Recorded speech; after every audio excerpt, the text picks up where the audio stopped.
雖然話母親節係一個屬於媽媽嘅節日，不過母親節對於我哋每一個人嚟講都係咁重要㗎。因為無論係 Uncle Calvin 還是係各位小朋友，喺我哋正式嚟到呢個世界之前，我哋都係住喺媽媽嘅肚入面，仲住咗成10個月咁耐㗎。喺呢10個月裏面，媽媽好辛苦、好努力，先至可以將我哋帶到嚟呢一個世界。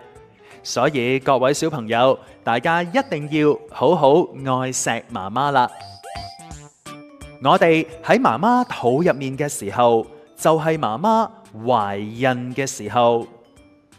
懷孕嘅意思就係有 BB 喺媽媽嘅肚裏面啦。各位小朋友，大家跟住 Uncle Calvin 再讀一次。懷孕，懷孕，讀得好好啊！